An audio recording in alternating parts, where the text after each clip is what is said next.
News, entertainment and infotainment, web series, documentary. Pakistan का सबसे बड़ा web TV Faiz network. Faiz सबके लिए। अस्सलाम वालेकुम, गुड मॉर्निंग, सुबह बखैर। मैं हूँ उस्मा अख्तर खान जी और आप देख रहे हैं अपना पाकिस्तान फैज टीवी नेटवर्क पर। और आज के प्रोग्राम की शुरुआत करते हैं, आज के दिन की शुरुआत करते हैं। उम्मीद करती हूँ आपका दिन बहुत अच्छा गुजरेगा, खुशगवार दिन गुजरेगा, क्योंकि आज की सुबह बहुत खुशगवार थी। इंसान क्या है, इंसान का रहने का तरीका क्या है, इस दुनिया में क्यों आया है, हमारे क्या मकासद हैं, और उसमें बहुत बड़ा एक जो इम्पॉर्टेंट बात है वो ये है कि इंसान का किरदार कैसा होता है, हमारी पर्सनालिटी कैसी होती है, हमारा कैरेक्टर कैसा होता है। और वो पैदाइशी नहीं होता, ये एक ऐसी चीज़ है जो हम खुद बनाते हैं अपना किरदार। इसके ऊपर आज हम बात करेंगे। रियाज साहब मेरे साथ यहाँ पे मौजूद हैं, उनसे मुलाकात करते हैं। अस्सलाम वालेकुम रियाज साहब, कैसे हैं आप? सुबह बखैर आपको भी जी। रियाज साहब, इंसान का किरदार क्या है, कैरेक्टर बिल्डिंग जिसे हम कहते हैं, क्योंकि इसको बाकायदा तौर पे ये लफ्ज़ यूज़ किया जाता है कि किरदार साजी, क्योंकि किरदार एक ऐसी चीज़ है जो इंसान अपना ख़ुद बनाता है। ये कोई पैदाइशी चीज़ नहीं है, आपकी जीन में नहीं होती, ठीक है, आपका एनवायरनमेंट, आपकी फैमिली, उन सब चीज़ों का फ़र्क पड़ता है, लेकिन इंसान ख़ुद अपने ऊपर काम करके, मेहनत करके अपने किरदार को जो है बना सकता है। जी बिल्कुल, आप सही कह रही हैं। और किरदार की अहमियत ये है कि किसी एक फ़र्द का किरदार हम शायद उसको अहमियत ना दें, लेकिन फ़र्द जो है अफराद बनाते हैं, अफराद माशरा बनाते हैं, और माशरा से कौम तश्कील पाती है। जी बिल्कुल। तो अगर इनफरादी तौर पर किसी फ़र्द का किरदार अच्छा होगा तो वो असरअंदाज होगा इर्द गिर्द के ऊपर, माहौल पर, इसी तरह से कौम और माशरा बनता है। बिल्कुल। और दुनिया में आप मुख्तलिफ़ कौमों में देखिए, हम उनकी पहचान उनके किरदार की वजह से है। तो बदकिस्मती से हमारे पास डिक्लाइन आया बहुत किरदार में। ऐसा नहीं था कि हमेशा से ऐसे रहें, इसकी मुख्तलिफ़ वजूहात हैं, अभी हम उस पर तो बात नहीं करेंगे। लेकिन एक बात देखिए आप, मैं यहाँ माज़रत के साथ ज़ोरास्ट्रियन ज़रतिश्त जिसे कहते हैं मज़हब, उनके जो माबद हैं यानी इबादत गाह हैं वहाँ, और इवन ईरान में परसिपोलिस जो उनका आसार क़दीमा हैं जो महलात के, तो आप देखेंगे वहाँ हर सीढ़ी के ऊपर 3 कोट लिखे हुए हैं हर जगह उनके, जो उनका मोटिव है। और आप देखिए पारसी दुनिया भर में जहाँ भी हो, सबसे ज़्यादा पुरअमन, सुलह जो और ठंडे लोग होते हैं जी। उनका रोल मॉडल क्या है, उनको क्या कहा गया है? ज़रतुश्त ने क्या कहा था? उससे कहा था गुफ्तार नीक, किरदार नीक और किरदार नीक, यानी good words, good deeds and good thoughts.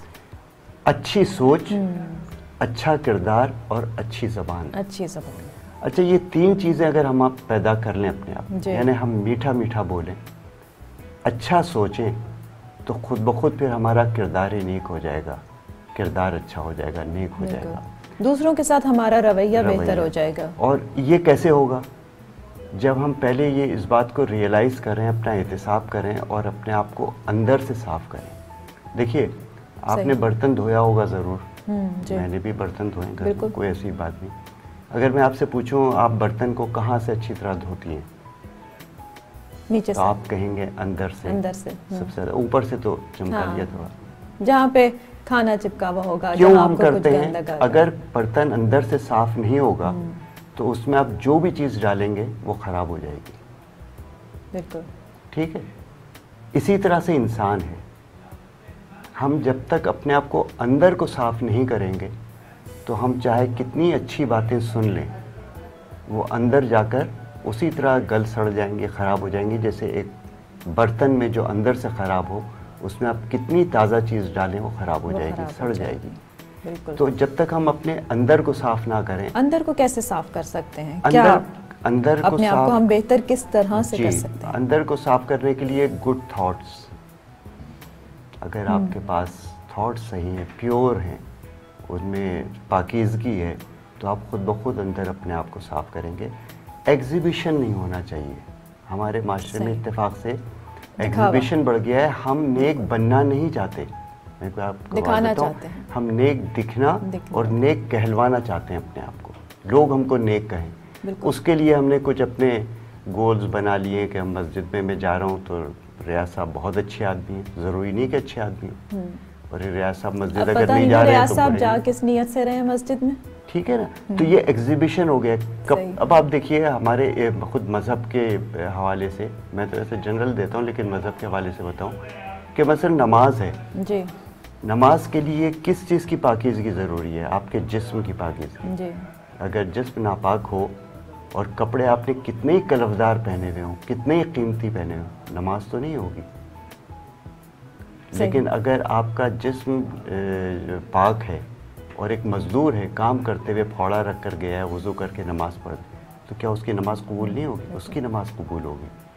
तो इस्लाम में भी, हमारे मज़हब में भी अंदर की पाकीज़गी को शर्त रखा गया है कि आप अंदर से पाक हों। दिखावेबाजी से तो वैसे ही अल्लाह ने मना फरमाया है, क्योंकि हम सारी दुनिया के सामने दिखावेबाजी कर सकते हैं लेकिन अल्लाह के सामने तो नहीं कर सकते। ठीक तो है, हम जब तक अपने आप को अंदर से खुद नहीं देते, और जैसा आपने अभी कहा, बिल्कुल दुरुस्त कहा कि पहले तो बात है कि गुड थॉट हो, हम सोचें। अच्छा, लोग अपनी गलतियों की तरफ नहीं देखते। वो डॉक्टर अबुल कलाम हिंदुस्तान के सदर जो बने थे, वो तो साइंटिस्ट थे, फ़िलासफ़र आदमी। उससे पूछा गया कि डॉक्टर साहब, आप सबसे बुरी और सबसे अच्छी चीज़ क्या है, आप नसीहत की बताइए। तो उन्होंने कहा मिस्टेक्स, गलतियाँ। दूसरे की गलतियाँ निकालना सबसे आसान है, और अपनी गलती निकालना सबसे मुश्किल है। एक ही चीज़ है लेकिन वो मुश्किल भी है और बहुत आसान भी। तो जब हम अपनी गलतियाँ, अपनी ख़राबियाँ देखने लगेंगे, अपने गिरबान में झांक कर देखेंगे, तो देखिए हम दूसरे के सामने कितना ही झूठ बोलें, लेकिन हम जब तन्हा होते हैं तो अपने आप से झूठ नहीं बोल सकते। हमें पता है कि मैं कितना बुरा हूँ, कितना खबीस हूँ, मुझे पता है मैं आपके सामने बहुत नेक बना हुआ हूँ। बिल्कुल। तो हम जिस वक्त ये रियलाइज़ कर लेंगे, उस वक्त हम अपने अंदर को धोएंगे, साफ़ करेंगे, और जब एक बार हमने अपने मन को साफ़ कर लिया तो फिर सब कुछ सही हो जाएगा। और वही फिर जब एक फ़र्द सही होता है तो फिर वो दूसरा। और ये भी देखिए आपके, हम नसीहत करते हैं दूसरे को और ख़ुद उस पर अमल नहीं करते, इसलिए हमारी ज़बान में तासीर नहीं होती। जैसे मैं सिगरेट पी रहा हूँ और अगर किसी को कहूँ सिगरेट नहीं पियो बच्चे, तो कहेगा आप तो पी रहे हैं, आप तो पी रहे हैं। बिल्कुल। तो मैं खुद वो अमल, पहले अपने आप को रोल मॉडल तो बनाऊं। जैसे अब हमने कल भी यही बात की थी कि हम जब अपने बच्चों की परवरिश कर रहे होते हैं तो हम उन्हें बहुत चीज़ें बता रहे होते हैं, उन्हें सिखा रहे होते हैं, लेकिन प्रैक्टिकली उनके सामने वो चीज़ें नहीं कर रहे, हम झूठ बोलते हैं। ठीक है, तो अब वो जो बच्चा देख रहा है चीज़, 80-90% तो वो चीज़ सीख रहा है। ठीक है, बाकी 10% वो, ठीक है, आप जो उसे बोल के बता रहे हैं वो शायद उस चीज़ से सीख ले, लेकिन जो चीज़ वो देख रहा है असल में तो वो सब कुछ उसके अंदर हो जा रहा है। वो अगर देख रहा है उसके माँ बाप झूठ बोल रहे हैं, वो गलत बात कर रहे हैं, तो उसने वही चीज़ सीखनी है। और आप देखिए बहुत सारी बुराइयों की जड़ जो है वो झूठ है। और हम अब तो ये जब से नए फ़ोन वगैरह आए हैं, हम बच्चों के सामने झूठ बोल रहे होते हैं कि मैं तो इस्लामाबाद में हूँ। ओ यार सॉरी, मैं अभी घर पे नहीं हूँ, मैं इस्लामाबाद में हूँ। बच्चा देख रहा है बाप उसका झूठ बोल रहा है या माँ झूठ बोल रही है, तो हम उसे झूठ से कैसे रोक सकते हैं? तो जो सच होता है बिल आखिर वही सही होता है। रास्ते का, सच्चाई का रास्ता ही सही रास्ता है, बाकी और कोई रास्ता नहीं। और आप ये देखिए जितने मज़ाहिब दुनिया में आए या जितने प्रीचर्स आए, उन सब ने दो ही चीज़ों की बहुत ज़्यादा, सब में कॉमन है, अमन और सुकून, शांति, पीस और मोहब्बत, प्यार। आप जब प्यार बांटेंगे, तो हमारा अपना मजहब भी यही तालीम देता है। इस्लाम का मतलब क्या है? सलामती। हमारी ज़मीन के ऊपर कितने औलिया और बुजुर्गान दीन के मज़ारात हैं, उनके पास क्या था? बोरिया नशीन थे वो। और मैं अगर आपसे पूछूं दुनिया के 10 ऐसे आदमियों के नाम बताइए जो बहुत मालदार थे, बहुत खरबपति थे, उनको अच्छे मानों में जिनको याद किया जाता हो, तो आप 10 नाम नहीं गिना सकते। 10 हारून, कारून, नमरूद, फिरौन को तो गिना देंगे, लेकिन अच्छे अल्फाज। लेकिन अगर मैं आपसे कहूँ कि 10 ऐसे इंसान के नाम गिनाइए जिन्होंने दूसरी इंसानियत के लिए काम किया है, तो आप शायद 50 नाम गिना दें। हम हकीम सईद को याद करते हैं, हम सत्तार ईदी को तो याद रखते हैं, लेकिन दौलतमंद आदमी जब मरता है तो देखिए उसके औलाद को खुश कर रहे 1000 आदमी आते हैं, ठीक है। फिर सोयब में जो है 500 रह जाते हैं, 40वें में 100 रहते हैं, बरसी पर कोई भी नहीं होता। लेकिन आप उन बुज़ुर्गों को देखिए जिन्होंने प्यार बांटा, हज़ारों साल, सैकड़ों साल हो गए, लोग आज भी उनके दर के ऊपर जाते हैं। ये प्यार है जो ज़िंदा रखता है इंसान को। तो प्यार बांटिए, अपने अंदर को साफ़ कीजिए, अच्छी सोच रखिए तो आप देखिए कि आप हमेशा ज़िंदा, हम जब कहते हैं कि हज़ारों साल जियो, तो इसका मतलब ये नहीं होता कि हम हज़ारों साल ये उम्र होगी फिजिकल, याद जो रह जाती है, अमल जो रह जाता है वो हज़ारों साल जो चलता है वो है ज़िंदा। आज जितने बुज़ुर्ग हैं हमारे वो आज भी ज़िंदा क्यों हैं? इसलिए अपने अमल की वजह से। बिल्कुल, बहुत अच्छी बात की आपने रियाज साहब। एंड उम्मीद करती हूँ कि जो हमारे देखने वाले और सुनने वाले हैं वो इससे कुछ सबक लेंगे, कुछ सीखेंगे, उनकी ज़िंदगी में कुछ अच्छी चीज़ होगी, पॉजिटिविटी आएगी। बहुत शुक्रिया रियाज साहब आपका। और एक छोटा सा ब्रेक लूँगी यहाँ पे। ब्रेक के बाद आपसे दोबारा मिलते हैं। अपना पाकिस्तान में कहीं मत जाइए।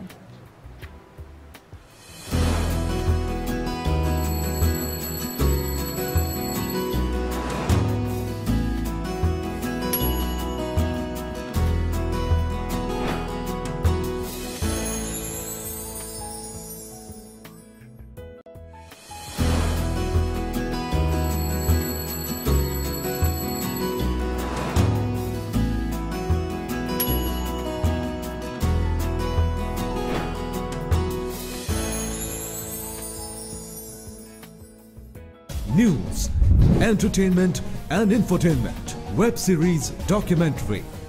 पाकिस्तान का सबसे बड़ा web TV Faiz network. Faiz सबके लिए।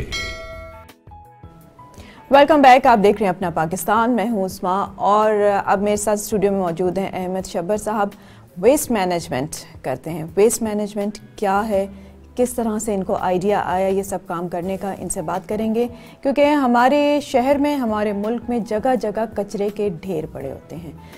कोई यहाँ पे तरीक़ेकार नहीं है कि उस कचरे को प्रॉपरली कहाँ पे डिस्पोज ऑफ किया जाए। सबसे बड़ा तो हमारे यहाँ मुल्क का अलमिया ये है, कहीं पे भी कचरा फेंक दिया जाता है, उसमें हम लोग ख़ुद भी शामिल हैं। हमें ख़ुद नहीं पता कि कचरे को कहाँ फेंकना है। अपने घर से बाहर सफाई की, कचरा बाहर फेंक दिया, वो कचरा बाहर से उठ के सफाई करने वालों ने ले जाके गली के कोने पे फेंक दिया, वहाँ से जब वो कचरा उठा तो वो रोड पे चला गया।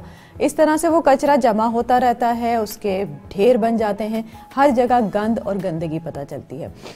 वेस्ट मैनेजमेंट होनी तो चाहिए हुकूमती सतह पे। हुकूमत का काम है कि इन चीज़ों को किस तरीके से प्रॉपर्ली डिस्पोज ऑफ किया जाता है। सारी दुनिया में यही होता है, शहरों में कचरा नहीं फेंका जाता। शहरों से बाहर जगह होती हैं ऐसी जहाँ पे कि पूरा कचरा उठा के रोज़ाना उनको वहाँ पे फेंका जाता है। लेकिन अफसोस की बात है कि हमारे मुल्क में ऐसा कोई सिस्टम नहीं है। अहमद शब्बर साहब को ये आइडिया कैसा आया और किस तरह से वो वेस्ट मैनेजमेंट कर रहे हैं, उनसे मालूम करती हूँ। जी अस्सलाम वालेकुम अहमद साहब।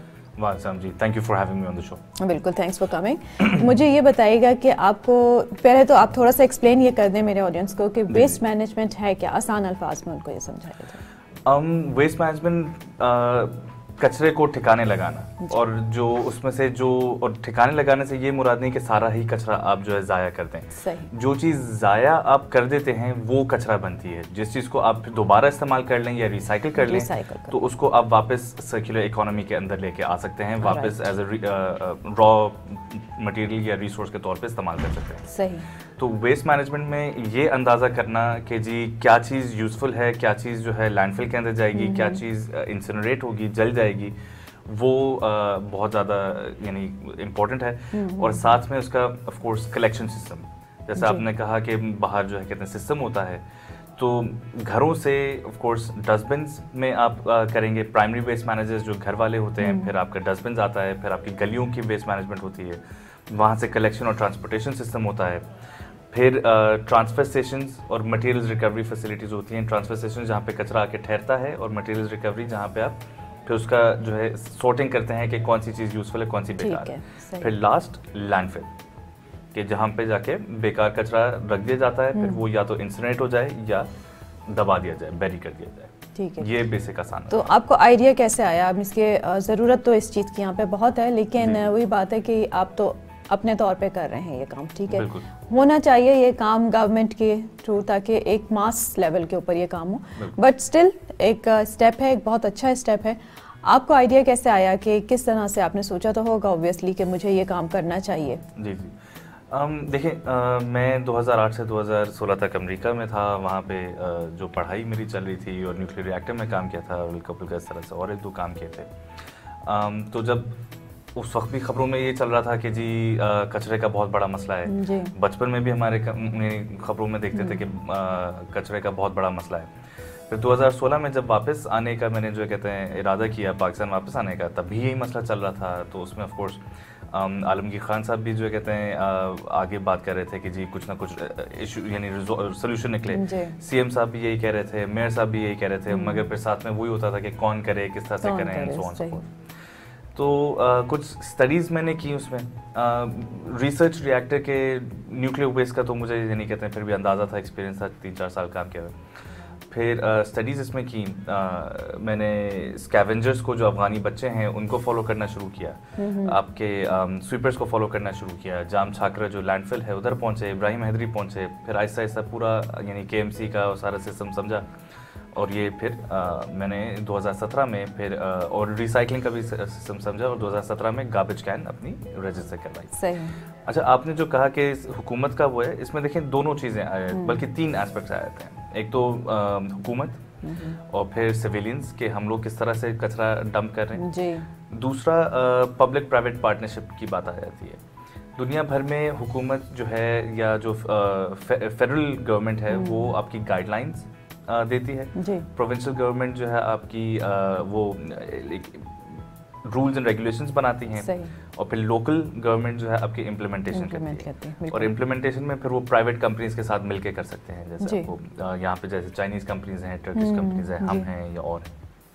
अच्छा, ये चाइनीज़ कंपनी की आपने बात की, तो चाइनीज़ कंपनीज भी आई थी जिन्होंने ये काम स्टार्ट किया था, और वो कुछ अर्से तो हमें नज़र आया कि हमारी सड़कों पे कुछ थोड़ी बहुत सफाई हुई है, हमें ऐसे कंटेनर्स भी नज़र आए जिनमें के कचरा डाला जा रहा था, ऐसी गाड़ियाँ भी नज़र आती थी जो कचरा, लेकिन अब फिर से वो चीज़ गायब हो गई है और कोई लॉन्ग टर्म पे वो चीज़ चल नहीं सकी। देखिए, उसमें ये भी एक इशू है कि हमारा जो फाइनल जो रेस्टिंग प्लेस है, जो लैंडफिल्स हैं, वो सही नहीं है। वो सिर्फ डंपिंग ग्राउंड है, उसको लैंडफिल आप हकीकी मायनों में नहीं कह सकते, क्योंकि लैंडफिल में आपका जो इंसिनरेटर भी होता है, लैंडफिल में आपका गैस रिट्रीव करने वाली भी चीज़ें होती हैं, एंड सो ऑन, और मटेरियल रिकवरी फैसिलिटीज़ भी होती हैं। यहाँ पे तो कोई मटेरियल रिकवरी फैसिलिटी के नाम से भी कोई चीज़ नहीं थी। हमने अभी जो कहते हैं लास्ट वीक ज़रा सी छोटी सी जगह एक शुरू की है। तो चाइनीज़ कंपनीज जो उससे पहले जो प्राइवेट लिमिटेड कंपनीज थी, उनकी क्या पार्टनरशिप्स थी, किस तरह से वो करना था, ये तो मुझे इतना ज़्यादा अंदाज़ा नहीं, और I rather not comment on that either. मगर सिस्टम्स को डेफिनेटली बेहतर करने की ज़रूरत है।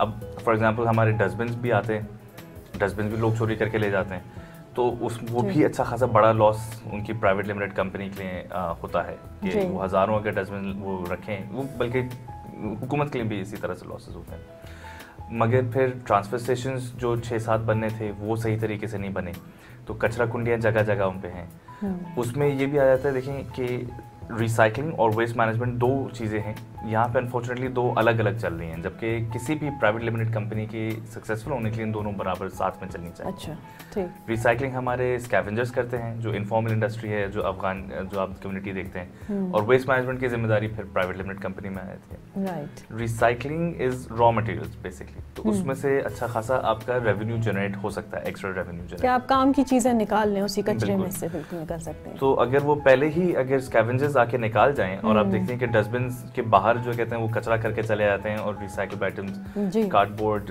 मेटल, प्लास्टिक लेके चले जाते हैं, तो फिर जो प्राइवेट लिमिटेड कंपनी के लिए वो जो एक्स्ट्रा स्पेस होती है वो नहीं बचती। तो इस वजह से मेरे हिसाब से ज़रूरी ये है कि हम रिसाइकलिंग के ऊपर भी अब फोकस करें, और नॉर्मल सिटीजन्स को, गवर्नमेंट्स को और रेस्टोरेंट्स को, ऑर्गेनाइजेशंस को ये समझाएं कि जी आपने रिसाइकिल करना, कचरा अब बेचना नहीं है, आपने रिसाइकिल करना है, आपने देना है, रिसाइकिल करना है, ताकि उससे जो है फ़ायदा उठाया जा सके। तो रिसाइकिल किस तरह से करते हैं आप, कहाँ पे उसको फिर रिसाइकिल प्रोडक्ट्स को जो है वो आगे भेजते हैं, कहाँ प्रोवाइड करते हैं? यहाँ पे काफ़ी कंपनीज हैं, फॉर एग्जांपल पेपर जो है आपका सेंचुरी है कार्डबोर्ड के लिए, या पैकेजेस लिमिटेड हैं जो कि कार्डबोर्ड रिसाइकिल करते हैं। देन सिमिलरली प्लास्टिक पेट बॉटल्स रिसाइकिल करने के लिए इको पार्क हैं, 1-2 और जो है कहते हैं शाजेल हैं, 1-2 और जो है कंपनीज हैं। फिर इसी तरह से एलुमिनियम, अनफॉर्चुनेटली एलुमिनियम के लिए इतनी ज़्यादा फर्नेसेस वगैरह नहीं है, मगर तो यानी वेरियस कंपनीज हैं। हम लोग जो है वेस्ट मैनेजमेंट करते हैं, हम लोग खुद डायरेक्टली रिसाइकिल नहीं करते, तो हमारे पास जो भी रिसाइकल आता है तो हम इन ऑर्गेनाइजेशंस को दे देते हैं कि जी आप इसको फिर फर्दर रिसाइकल करें। ठीक है। अच्छा, मुश्किलात क्या क्या पेश आई, क्योंकि काम तो ये आसान नहीं है, तो डेफिनेटली स्टार्टिंग में या अभी भी आपको मुश्किलात तो पेश आती होंगी। कौन सी ऐसी प्रॉब्लम्स हैं, कौन से ऐसे हर्डल्स हैं जो आपको फेस करने पड़ते हैं? जी, मेन हर्डल यही है कि क्योंकि ये एक ऑर्गेनाइज सेक्टर नहीं है अनफॉर्चुनेटली यहाँ पे, तो फ़र्ज़ करें कोई भी अगर कंपनी आती है तो उनको एग्जैक्टली नहीं पता कि कहाँ किस तरीके से आगे बढ़ना है।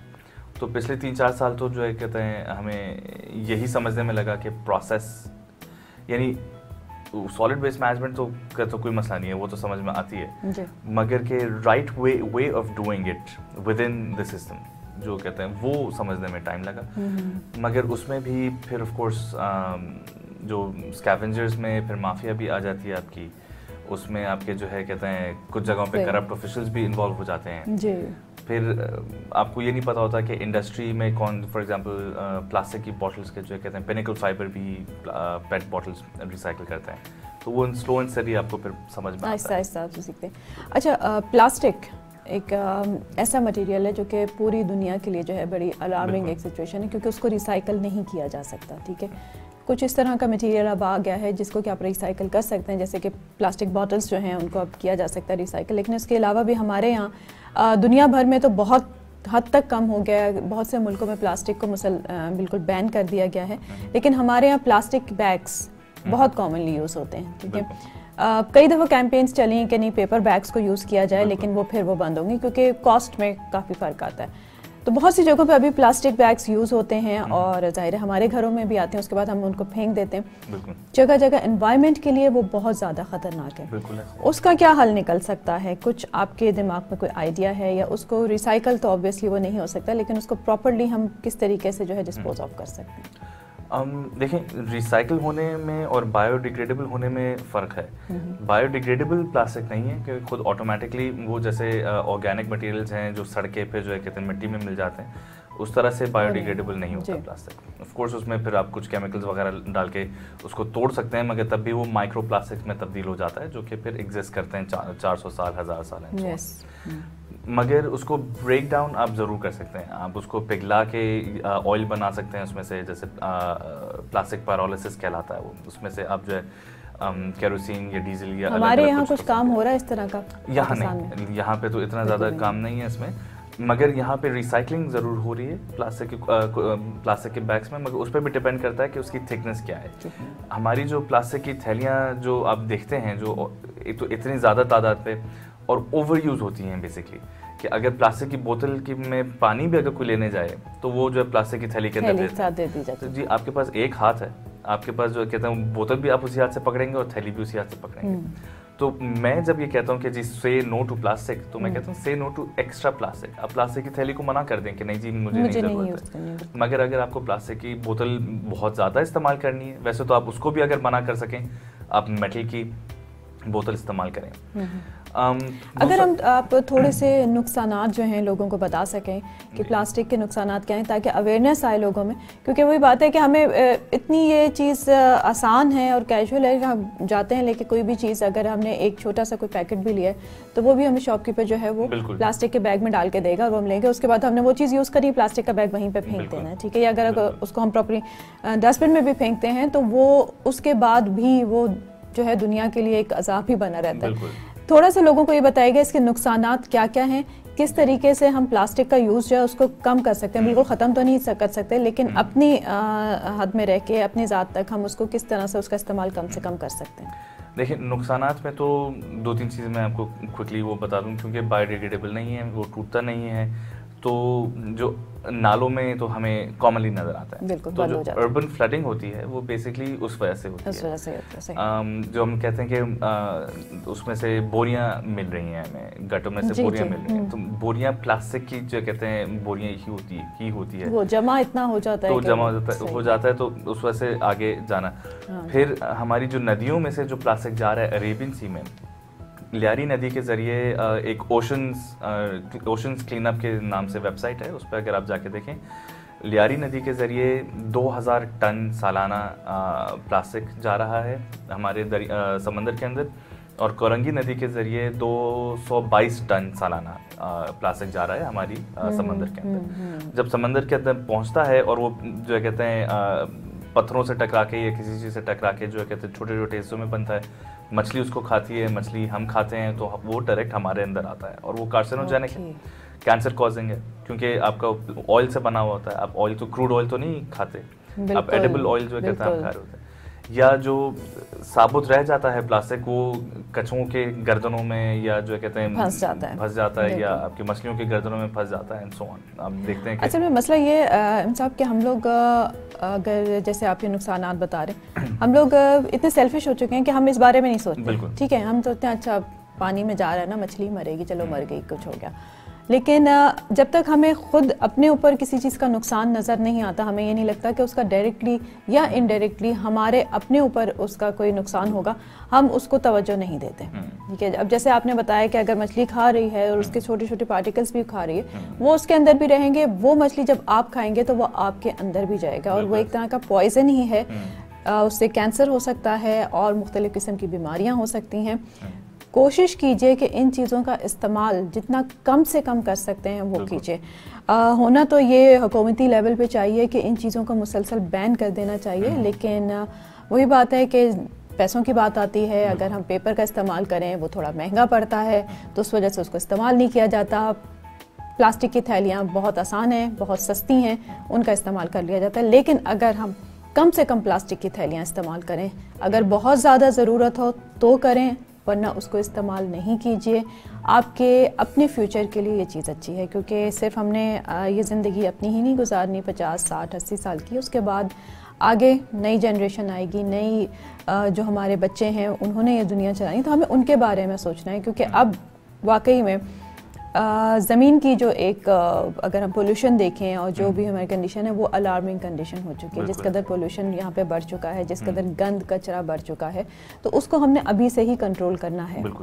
सो बहुत शुक्रिया अहमद साहब, और आपको गुड लक करती हूँ कि इस काम में आप आगे बढ़ें। और कचरे को हमारी अपनी भी जिम्मेदारी है कि हम प्रॉपर्ली उसको डिस्पोज ऑफ करें। अपने घरों से जो कचरा हम निकालते हैं कोशिश करें कि उसको हम बाहर सड़कों पे इस तरह से ना फेंकें, वो हवा में उड़ता है, कचरा जाता है, खाने पे जाता है, गंदगी फैलती है। कोशिश कीजिए कि सफाई का ख्याल रखें। सफाई वैसे भी हमारे मज़हब में आधा ईमान हमारा जो है वो तो सफाई का ही है।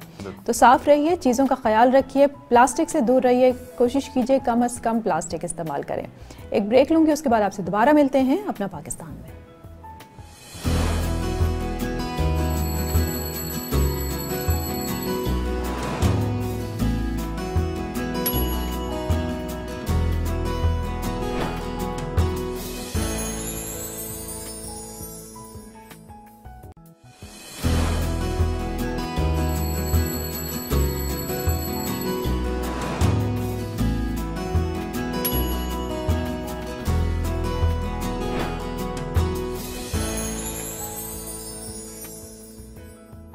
News, entertainment and infotainment, web series, documentary. Pakistan का सबसे बड़ा web TV Faiz network. Faiz सबके लिए। जी, वेलकम बैक टू अपना पाकिस्तान। मैं हूं उस्मा और अब मेरे साथ यहाँ पे मौजूद हैं डॉक्टर सोएब यूसुफी, और ये जो हैं डर्मेटोलॉजिस्ट हैं, लोगों की स्किन खूबसूरत बनाते हैं, हमें बताते हैं कि हमने अपने बालों का, अपनी स्किन का ख्याल कैसे रखना है सही तरीके से, कौन से जो हमें प्रोडक्ट्स हैं वो यूज़ करनी चाहिए, कौन सी प्रोडक्ट्स ऐसी हैं जो कि हमारी स्किन के लिए ठीक नहीं हैं। इन चीज़ की नॉलेज हम लोगों को ज़रूर होनी चाहिए। तो उनसे मुलाकात करते हैं और जानते हैं कि आज हमारे लिए क्या क्या इन्फॉर्मेशन है। जी, अस्सलाम वालेकुम डॉक्टर साहब, कैसे हैं आप? अल्लाह का शुक्र, हाउ आर यू? बस आई एम गुड। अच्छा डॉक्टर साहब, थोड़ा सा तो ये बताइएगा, लोग हमारे यहाँ पे गोरा होने का बहुत शौक, क्रेज है, शौक नहीं है, क्रेज है हमारा, लिटरली क्रेज है लोगों का, और उसमें हम ये भूल जाते हैं कि हमारी स्किन कैसी हो रही है। ठीक है, सिर्फ गोरा होना है, बिल्कुल। स्किन का टेक्सचर खराब हो जाए उससे फर्क नहीं पड़ता, लेकिन रंग साफ हो जाना चाहिए, चाहे उसके लिए कुछ भी करना पड़ जाए। जान पे खेल जाएंगे लेकिन गोरा हो जाएंगे। तो यकीनन आपके पास आते होंगे लोग बहुत ज्यादा। सबसे ज्यादा हमारे पास जो आप समझिए कि इस वक्त जो प्रायोरिटी होती है ना हमारे पास पेशेंट्स की, तो नंबर 1 प्रायोरिटी उनकी स्किन में गोरापन और बालों का हेयर लॉस का, ये समझिए कि 2 नंबर 1 नंबर 2 के हिसाब से चल रहा होता है। लेकिन हमारे यहाँ अनफॉर्चुनेटली उज़मा मैं आपको बताऊँ कि एक तो ये सोशल टैबू भी बहुत बड़ा है।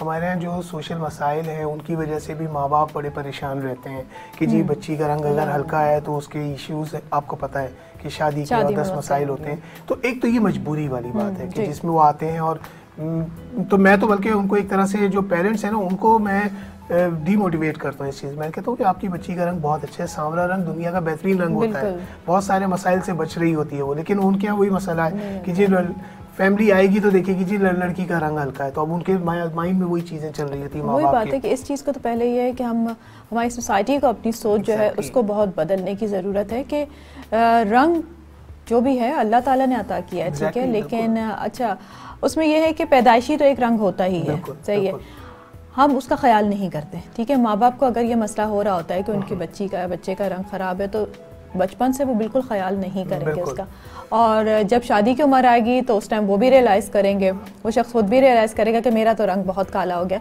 लेकिन बात यह कि अगर शुरू से स्किन का ख्याल रखा जाए और स्किन को बेहतर किया जाए तो आपका रंग जो है वो निखर सकता है, ठीक है। जो एक पैदाइशी रंग है उसको तो आप चेंज नहीं कर सकते, ठीक है, वो तो एक कोई बिल्कुल कहेंगे कि आप आर्टिफिशियल चीज़ है, ठीक है, वो करना भी आसान नहीं, करना चाहिए भी नहीं। लेकिन अगर हम अपनी स्किन के टेक्सचर को ही अच्छा रखें, उसको साफ़ सुथरा रखें तो हमारा जो निखार आएगा, एक अट्रैक्टिव स्किन होगी और वैसे खूबसूरत लगेंगे। बिल्कुल इसी तरह से देखिए, हम जो पेशेंट्स को जो हमारे पास आते हैं उनको सबसे पहले बेसिक स्किन केयर की तरफ लेकर आते हैं कि अगर आपको रोजाना के हिसाब से अपनी स्किन को रूटीन को केयर करना नहीं आता है, स्किन केयर रूटीन, तो हम चाहे दुनिया की बेहतरीन दवा भी आपको दे दें, आप वापस वहीं पे आ जाएंगे। तो हमेशा मैं पेशेंट्स को एक बात से जुमले से स्टार्ट लेता हूँ कि अल्लाह ताला की ज़ात के अलावा कोई चीज़ परमानेंट नहीं है। अगर आप अपना ख्याल रखना चाहते हैं तो आपको रोजाना के हिसाब से मेहनत करना है, वो आपकी वाली बात के फिर उसमें बेसिक स्किन केयर जो होती है वो बचपन से स्टार्ट होती है। बच्चों को अच्छी डाइट के हवाले से उनको मोटिवेट करना चाहिए, सब्जियां भी लें, दाल भी लें, फल भी लें, सलाद की भी आदत डालें। मेरे बच्चे ऐसी सब्जियां खाते हैं कि जिनका नाम लूं तो लोगों को पता ही नहीं होता कि ये सब्जी भी बच्चे खा सकते हैं। तो मतलब ये शुरू से आपको आदत उनको देना पड़ती है कि उनको जो टेस्ट बर्ड्स हैं उन पे सारी चीजें मौजूद हों कि वही ये खाना की आदत डालें। ये नहीं हो कि सिर्फ जिंगर, बर्गर्स एंड पिज्जास पे ये बहुत जरूरी है। इसी तरह से स्किन केयर में भी है। मैं तो बच्चों को ये समझाता हूँ जो मेरे पास आते हैं कि आपने बेसिक स्किन केयर में सबसे पहले पानी से दोस्ती करनी है। Water intake should be very good. आपके 8 to 10 ग्लासेस का एक एवरेज होना चाहिए। हमारा वैसे ही 11.5 महीने कराची में तो गर्मी रहती है, तो उसके हिसाब से आपको इनटेक अच्छा रखना है। इसी तरह से फेस वॉश, मैं कहता हूँ कि जब भी पेशेंट्स आते हैं उनको समझाता हूँ कि आपने 10-15 स्प्लैशेस फेस पे ज़रूर पानी के मारने ताकि डीप पोर क्लिनजिंग हो। हमारे यूजुअली होता क्या है, डीप पोर क्लिनजिंग नहीं होती, डस्ट पोल्यूशन बहुत कॉमन है, एनवायरनमेंट हमारा बहुत ही पोल्यूटेड है, तो उसकी वजह से फिर स्किन में प्रॉब्लम्स होती हैं, पिगमेंटेशंस आती हैं, पिंपल्स डेवलप होने लगते हैं बच्चियों को, उसकी वजह से रंग पे और एडवर्स इफेक्ट आते हैं। क्योंकि देखिए शुरू में तो ज़ाहिर है जब बच्चा छोटा होता है तो स्किन अच्छी होती है, नेचुरली अच्छी होती है, ठीक है, तो उस टाइम माँ बाप भी तवज्जो नहीं देते, बच्चे खुद भी तवज्जो नहीं देते, मुंह धोया है तो धोया है, नहीं धोया तो नहीं धोया, कोई फर्क नहीं पड़ता। लेकिन वही चीज़ आपकी स्किन के अंदर जा जाके वो अंदर से खराब कर रही होती है जब आपकी उसके प्रॉपर्ली आप उसे साफ नहीं कर रहे होंगे। देखिए एक तो जनरली डाइट है, ठीक है ना, कि डाइट के हिसाब से, फिर उसके बाद बेसिक स्किन टेक्सचर में आपको जो केयर होती है, जैसे बच्चे स्कूल गोइंग बच्चे होते हैं, हमें उनको ये नहीं कि समझाते हैं, हम उनको स्कूल यूनिफॉर्म पहना देते हैं, कैप नहीं पहनाते कि भी आपका एक्सपोजर होगा, आपने लंच आवर्स में अपना ये रूटीन बनाना है कि आपने सन रेज से बचाना है अपने आप को। कैप सन ब्लॉक का कॉन्सेप्ट कोई नहीं है हमारे बच्चों में, तो होना ही नहीं है ना। देखिए मैं तो बच्चों में प्रोटेक्शन की बात, बड़े नहीं लगाते हैं, बच्चों को तो सोचते हैं कि कुछ जरूरत ही नहीं है सन ब्लॉक की। बिल्कुल बिल्कुल। तो वो ना मैं ये कहता हूँ कि ये जो चीजें हैं ना बेसिक स्किन केयर की है, उस वक्त से जैसे ये इवन स्कूल्स में होना चाहिए कि बच्चों को सिखाएं कि आपने अपने आप को एक्सपोजर से कैसे बचाना है, ताकि वो आपका एक टाइम ऐसा है कि जिसमें बच्चे लर्न करते हैं। अनफॉर्चुनेटली आजकल तो ऑनलाइन सिलसिला है सारा कुछ, तो लेकिन फिर भी जब स्कूल जैसे फेस टू फेस स्टार्ट होगा तो डेफिनेटली ये चीजें स्कूल सिलेबस में होनी चाहिए, उनके करिकुलम में होनी चाहिए कि उनको बेसिक चीजें सिखाई जाएं। अच्छा, सन ब्लॉक ऐसी चीज़ है, मैं हमेशा जब भी मेरे साथ कोई भी डर्मेटोलॉजिस्ट आता है तो मैं उनसे जब भी बात करती हूँ तो बहुत एम्फसाइज करती हूँ इस पर कि ये लगाना बहुत ज़रूरी है, स्पेशली हमारे यहाँ पे जहाँ पे कि सन एक्सपोजर बहुत ज़्यादा है और सन रेज जो हैं वो डायरेक्ट सन रेज बहुत ज़्यादा आती हैं, तो वो अच्छी चीज़ है, लेकिन उससे थोड़ी हमें प्रोटेक्शन भी करनी चाहिए अपनी स्किन की। तो अगर हम बच्चों पे बात करें, क्योंकि बच्चों में सन ब्लॉक का बिल्कुल भी कॉन्सेप्ट नहीं है, हम सोचते हैं कि उन्हें कोई ज़रूरत नहीं है जबकि ज़रूरत होती है। किस तरह के सन ब्लॉक बच्चों को यूज़ करना चाहिए? स्कूल गोइंग जो बच्चे हैं, 9 साल 10 साल के बच्चे, अगर उनको हम सन ब्लॉक लगाते हैं तो कितने SPF का होना चाहिए, कौन सा वाला सन ब्लॉक? आपकी बहुत इंपॉर्टेंट बात है। देखिए असल में सबसे पहले जो आपने वर्ड यूज़ किया SPF, सन प्रोटेक्शन फैक्टर, ठीक है ना। असल में हमारे इसका भी बड़ा मिथ्स है, बहुत सारे लोग समझते नहीं है, इवन बड़े भी नहीं समझते कि अगर उस पर लिखा हुआ है SPF 10, SPF 15, SPF 30 तो इसका मतलब वो समझते हैं कि इसकी सन ब्लॉक की ताकत है वो, यानी कि स्ट्रेंथ है वो। एक्चुअली ये चीज़ नहीं होती है। असल में आपको सिंपल से बताऊं कि अगर किसी पे SPF 10 लिखा हुआ है तो इसका मतलब है कि 10 multiplied by 15 is equals to 150 minutes. Alright, उसको 150 मिनट्स का प्रोटेक्शन मिल रहा है उस चीज से। ओके, ठीक है ना। तो ये हमारे यहाँ बड़ा मिसकंसेप्शन है कि जी वो जो उसमें स्ट्रेंथ लिखी है 60 होना चाहिए, स्ट्रेंथ सबकी सेम होती है, स्ट्रेंथ वही होती है। प्रोटेक्शन वो जो देता है सन प्रोटेक्शन फैक्टर, वो कितना ड्यूरेशन का दे रहा है, वो उसके SPF की जो स्ट्रेंथ मेंशन है उस पे मेंशन होता है। तो हम हम देख के ले रहे हैं 100 SPF लेना है, ये सबसे ज्यादा बच जाएंगे। तो ये असल में जैसे 100 होता है, ये उन जैसे जो हमारे जो सर्विसेज में जो लोग होते हैं, जैसे आर्मी है, पुलिस है, इन लोगों का एक्सपोजर बहुत ज्यादा लंबा होता है। तो इन लोगों को इस तरह से 60 से 100 तक के एक्सपोजर पे दिया जाता है। तो ये असल में सबसे पहले तो ये चीज क्लियर होनी चाहिए सबको कि SPF 10 का मतलब कम ताकत वाला SPF नहीं है, बल्कि आपका एक्सपोजर जितना एग्जैक्टली आपका जितना लंबा एक्सपोजर है उसके हिसाब से दिया जाएगा। बहुत अच्छी चीज आपने क्लियर कर दी आज, क्योंकि अक्सर लोग जब हम जाते हैं ओवर द शेल्फ हम देखते हैं और 10 वाले 10 20 को तो हम पहले ही साइड पे कर देते हैं कि इसने तो हमें बचाना ही नहीं, स्किन को 60 80 100 तक जाते हैं। लेकिन स्ट्रेंथ सबकी सेम है, हर सन ब्लॉक जो है आपको उतनी ही प्रोटेक्शन देगा। ड्यूरेशन आपकी कितनी देर है, क्योंकि अगर आपने 10 वाला लगाया है तो ज़ाहिर 1.5 घंटे बाद 150 मिनट्स के बाद आपको जो है दोबारा उसको अप्लाई करने की ज़रूरत है। 20 वाला लगाएंगे तो इसी तरह आप उसको बढ़ाते जाएं ड्यूरेशन। एक ब्रेक लूंगी यहाँ पे, एक ब्रेक लेते हैं, ब्रेक के बाद आपसे दोबारा मिलते हैं अपना पाकिस्तान में।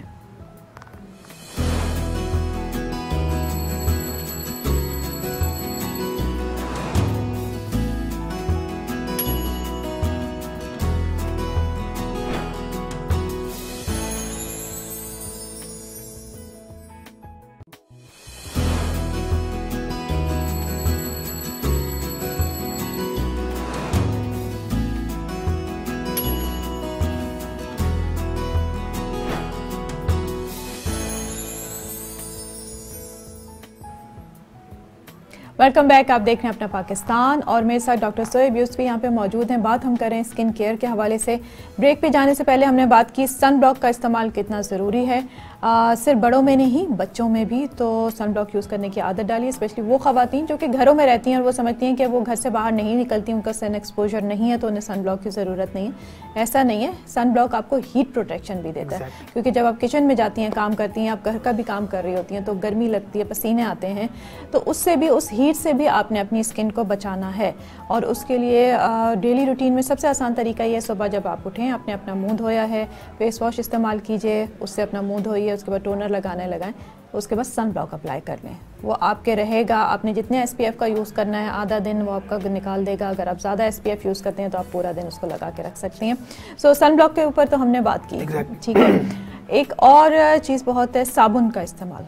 बिल्कुल कि हम लोग अपने, और स्पेशली जिन लोगों की एक्नी प्रोन स्किन होती है और ऑयली स्किन होती है जिसपे दाने वगैरह ज़्यादा निकल रहे होते हैं, तो बच्चियों में ये बहुत होता है कि हम ड्राई कर लें अपनी स्किन को। बिल्कुल। और उसमें वो आम साबुन, जो हाथ धोने वाले साबुन होते हैं, उससे अपने मुंह को धो रही होती हैं, ठीक है। अब उससे उसकी स्किन तो ड्राई हो जाती है, थोड़ी देर उन्हें ये लगता है कि अच्छा जो हमारे मुंह पे दाने निकले हैं वो भी ड्राई हो रहे हैं, लेकिन वो आपकी स्किन को और डैमेज कर रहा होता है। थोड़ा सा ये एक्सप्लेन कीजिएगा। देखिए उसमें असल में हमारे यही मिसकंसेप्शंस हैं। असल में साबुन जो अब तो जो सोप्स आते हैं वो भी मेडिकेटेड सोप्स भी आते हैं। एक तो ब्यूटी सोप्स हैं जो आप आम घरों में जो इस्तेमाल होते हैं, लेकिन जिन बच्चियों को पिंपल्स हों या स्किन प्रॉब्लम्स होती हैं उनके लिए मेडिकेटेड सोप तो ठीक है, समझ आता है, लेकिन अब जैसे हम ओवर द काउंटर जो सोप मिल रहे होते हैं, जो ब्यूटी सोप हैं, मैं नहीं समझती कि वो आपके मुंह वो क्लिनजिंग करेंगे, वो सिंपल सा क्लीन, आप जैसे आप साबुन लगाते हैं आपको क्लीनिंग इफेक्ट देंगे, लेकिन आपके पिंपल्स पे कोई इफेक्ट इफेक्ट नहीं होगा, ठीक है। और बल्कि अगर कोई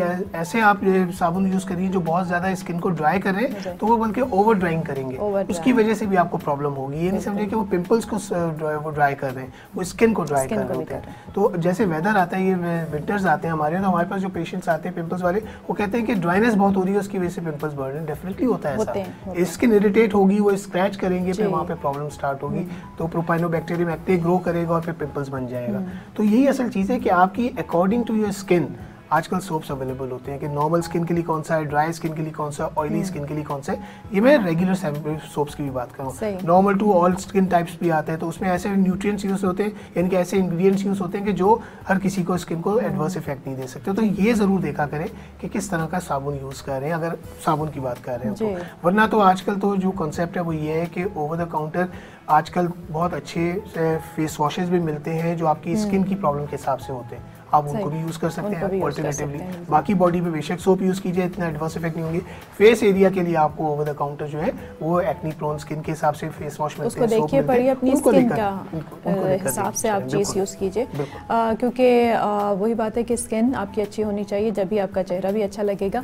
अगर अब हम थोड़ा सा एडवांस चीज़ों की तरफ आए और एस्थेटिक्स के ऊपर आते हैं कि आजकल बहुत ट्रेंड जो है वो चेंज होने लगा है स्किन केयर के हवाले से, फेस के हवाले से, फेस लिफ्टिंग आ गई है, फिलर्स आ गए हैं, बोटॉक्स आ गए हैं। सो ये क्या क्या चीज़ें बहुत ट्रेंड हो गया। मीन्स कि एक टाइम था कि सिर्फ जो लोग टेलीविजन पे आते थे या सेलिब्रिटीज़ होते थे वो ये कराते थे, लेकिन अब आम लोग भी, आम खवातीन जो हैं वो भी इसकी तरफ जा रहे हैं। इसमें उज़मा आप लोगों का बहुत इंपॉर्टेंट रोल है। जो मीडिया इंडस्ट्री है, जिस तरह से जो इंफोटेनमेंट जो एक्चुअली जो वर्ड कहलाया जाता है कि आप लोग इन्फॉर्मेशन दे रहे हैं in the form of entertainment, उसकी वजह से बहुत ज़्यादा अवेयरनेस सोसाइटी के अंदर आई है कि ये भी चीज़ें होती हैं, बोटॉक्स भी कोई चीज़ है, फिलर्स भी कोई चीज़ है। आजकल एक्चुअली एडवांसमेंट्स इतनी ज़्यादा तेज़ी से होती हैं और इतनी जल्दी आपको मिल जाती है। पहले हम किसी अगर मेडिसिन के बारे में सुनते थे ना तो उसको साल लग जाता था पाकिस्तान आने में। अब इस तरह से मेडिसिन आती हैं कि इधर उधर यूरोप में अवेलेबल है तो पाकिस्तान में फॉरेन इंस्टेंट अवेलेबल है।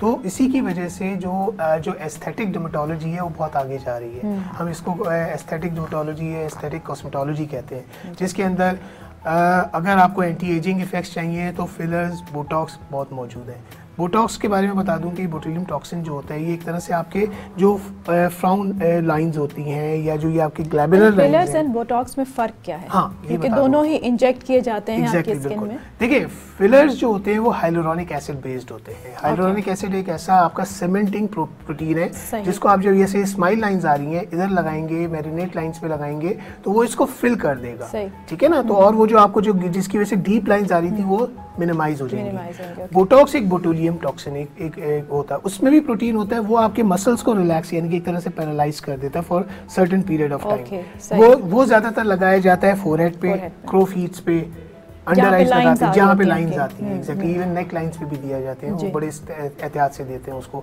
तो ये जो होता है ये आपको इंस्टेंट रिजल्ट्स देता है। अच्छा, अक्सर लोगों का कॉन्सेप्ट ये भी है कि हमने एक दफ़ा ये चीज़ें करानी शुरू कर दी तो फिर तो हमें अब ये ज़िंदगी भर कराना ही पड़ेगा, ऐसा और हम इसके बस क्या है कि गुलाम बन जाएंगे और फिर ये इंजेक्शन हमें लगाने ही पड़ेंगे। मैं आपको बताऊँ, बिल्कुल ऐसा भी है। कुछ तो ऐसे हमारे पेशेंट्स होते हैं कि जो ऐसे एक एवरेज टाइम जो हम बताते हैं ना 6 मंथ से लेके 1 आवर का इसका 1 ईयर का इसका एक टाइम होता है कि 6 महीने से 1 साल के अंदर इनका रिजल्ट जो होते हैं वापस मिनिमाइज हो जाते हैं और आपको फिर से रिफिल करवाना पड़ता है।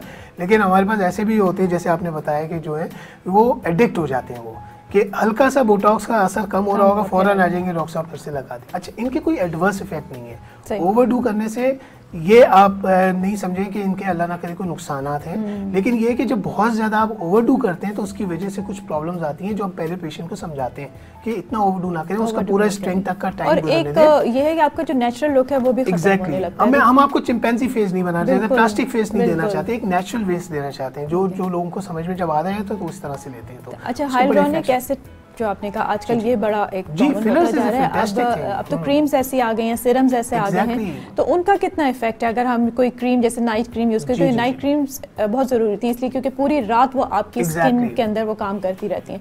तो हाइलुरोनिक एसिड के जो सीरम्स हैं, do you think these are effective? मैं आपको बताऊं कि जैसे सीरम्स जो होते हैं हाइलुरोनिक एसिड बेस्ड, अब हम इसको मेसोथेरेपी भी कहते हैं, लेकिन ये स्लोली थोड़ा ग्रेजुअली करते हैं, लेकिन ये परमानेंटली मिल रहा है ना आपको। देखिए आप रोजाना यूज कर रहे हैं, रोजाना के हिसाब से आपकी जितनी प्रॉब्लम्स आ रही हैं डेली बेसिस पे वो कवर अप हो रही हैं उससे। फिलर तो एक बार लग गया, लेकिन बाकी ये स्किन को जो करना है, हर जगह फिलर नहीं लगा रहे हैं, ठीक है ना। हम तो स्पेसिफिक एरिया, एक्सपेंसिव भी होता है नंबर 1 फ्रैंकली स्पीकिंग, ठीक है ना। तो आप उसके लिए फिर उसका जो हम प्रोटेक्टिव कवर देते हैं वो ये होता है कि हम हाइलुरोनिक एसिड बेस्ड सीरम्स या क्रीम्स एडवाइस करते हैं कि जो आपको पूरा ओवरऑल आपकी एंटी एजिंग का इफेक्ट देंगे। अब हाथों के लिए भी चाहिए, हम वो नेशन है जो सबसे ज्यादा फिक्र करते हैं फेस की और सबसे ज्यादा निगलेक्ट करते हैं हैंड और फीट को। बिल्कुल, वो कैसे हो, ये जो चीजें हैं ये फिर आपको फायदा देती हैं इन जगहों के लिए। आपको हैंड्स आपके सामने, आपके अगर तो हमारे बॉडी लोशन इस तरह के मिल रहे हैं जिसमें हाइलुरोनिक एसिड होता है, सीरम बेस्ड होते हैं, क्रीम बेस्ड होते हैं, जो हैंड क्रीम्स होती हैं, फीट क्रीम्स होती हैं, फेस के लिए होती हैं, जो आप स्पेसिफिकली लगाते हैं और बहुत मुनासिब कीमत में मिलने लगी। पहले बहुत एक्सपेंसिव होती थी नो डाउट, लेकिन अब जैसे जैसे लोगों की वो होता है ना कि मार्केट डिमांड होती है तो चीजें आती हैं और लोगों में अवेयरनेस भी आनी चाहिए। और हमारा काम ही है कि आप लोगों को अवेयरनेस दी जाए, आपको ऐसी इन्फॉर्मेशन दी जाए जो आपके काम आए, मिस इन्फॉर्म आपको नहीं किया जाए। So thank you so much doctor साहब, बहुत अच्छी बातचीत आपसे रही और इंशाल्लाह फिर आप जब आएंगे तो हम कुछ और चीज़ों के ऊपर बात करेंगे, कुछ और इन्फॉर्मेशन आप लोगों को देंगे। प्रोग्राम का भी वक्त यहीं पर ख़त्म हो रहा है। उस्मा अख्तर खान जी को इजाज़त दीजिए, अपना बहुत ख्याल रखिए, लेकिन फेस टीवी नेटवर्क से जुड़े रहने के लिए हमें लाइक करें, सब्सक्राइब करें और बेल आइकन का बटन ज़रूर दबाएं। हमें फॉलो करें इंस्टाग्राम, ट्विटर एंड फेसबुक पर। अपना बहुत ख्याल रखिए। अल्लाह हाफिज़। News, entertainment and infotainment, web series, documentary, Pakistan का सबसे बड़ा web TV Faiz network. Faiz सबके लिए।